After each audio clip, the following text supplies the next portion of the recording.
Assalamualaikum warahmatullahi wabarakatuh. Halo semuanya, perkenalkan nama saya Putri Sdani Tobiba dari Program Studi Ilmu Komunikasi Fakultas Ilmu Komunikasi Universitas Subang dengan NPM S1A230033.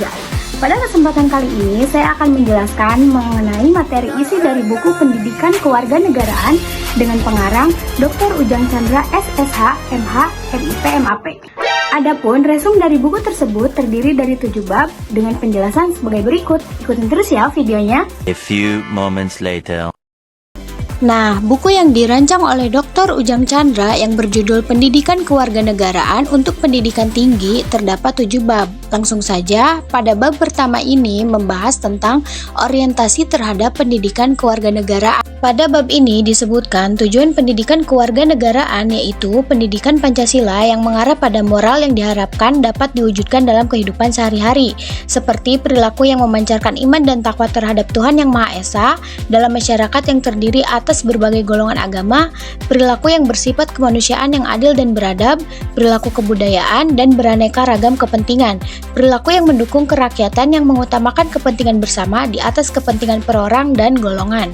Selanjutnya pada bab 2 yaitu memahami identitas nasional sebagai karakter bangsa Indonesia. Nah, dalam konteks Indonesia, menurut Ganeswara bahwa identitas nasional merupakan manifestasi nilai-nilai budaya yang tumbuh dan berkembang dalam berbagai aspek kehidupan dari ratusan suku yang dihimpun dalam satu kesatuan Indonesia menjadi kebudayaan nasional dengan acuan Pancasila dan roh Bhinneka Tunggal Ika sebagai dasar dan arah pengembangannya. Selain itu, sikap, mental, dan tingkah laku mempunyai ciri khas yang artinya dapat dibedakan dengan bangsa lain atau disebut dengan karakter kepribadian. Selanjutnya, pada bab 3 yaitu tentang memahami Pancasila sebagai ideologi bangsa dan negara. Pada hakikatnya, ideologi adalah hasil refleksi manusia berkat kemampuannya mengadakan distansi terhadap dunia kehidupannya.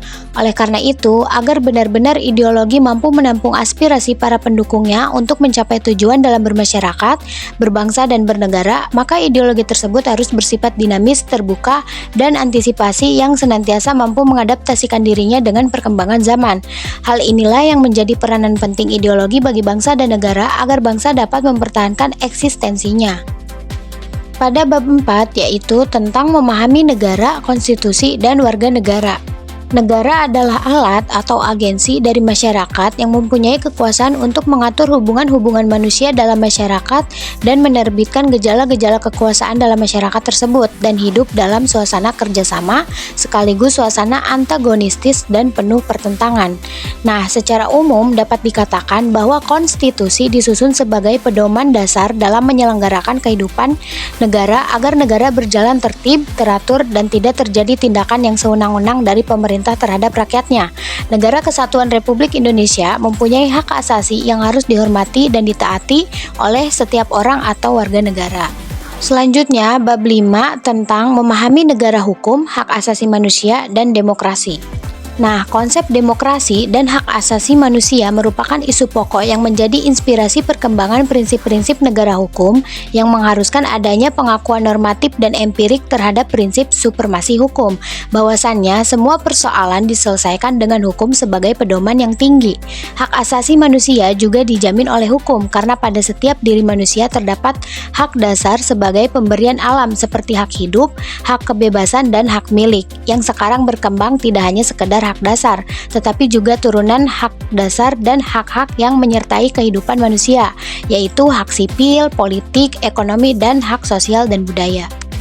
Pada bab 6 ini tentang memahami wawasan Nusantara sebagai wawasan nasional Indonesia. Konsep wawasan Nusantara berpangkal pada dasar ketuhanan Yang Maha Esa sebagai sila pertama yang kemudian melahirkan hakikat misi manusia Indonesia yang terjabarkan pada sila-sila berikutnya. Wawasan nasional bangsa Indonesia adalah wawasan Nusantara yang merupakan pedoman bagi proses pembangunan nasional menuju tujuan nasional, sedangkan ketahanan nasional merupakan kondisi yang harus diwujudkan agar proses pencapaian tujuan nasional tersebut dapat berjalan dengan sukses. Pada bab terakhir ini, yaitu bab 7, membahas tentang memahami ketahanan nasional dan integritas nasional Indonesia. Ketahanan nasional adalah kedaulatan dan daya tahan suatu bangsa yang mengandung kemampuan dan mengembangkan kekuatan nasional yang ditujukan untuk menghadapi segala ancaman yang membahayakan kelangsungan hidup negara dan bangsa Indonesia. Integrasi nasional adalah upaya menyatukan seluruh unsur suatu bangsa dengan pemerintah dan wilayahnya. Sedangkan mengintegrasikan berarti membuat atau menyempurnakan dengan jalan menyatukan unsur-unsur yang semula terpisah-pisah. Oke, dapat diuraikan dari bab di atas bahwasannya untuk terwujudnya masyarakat yang menggambarkan semboyan Bhinneka Tunggal Ika diperlukan pandangan atau wawasan multikulturalisme. Multikulturalisme ini adalah pandangan bahwa setiap kebudayaan memiliki nilai dan kedudukan yang sama dengan kebudayaan lain, sehingga setiap kebudayaan berhak mendapatkan tempat sebagaimana kebudayaan lainnya.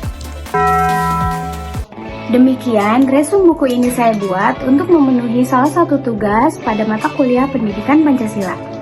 Cukup sekian dari saya, mohon maaf bila ada salah kata, salah penempatan, atau salah menyimpan kasa. Sebelumnya, terima kasih. Wassalamualaikum warahmatullahi wabarakatuh. Bye-bye.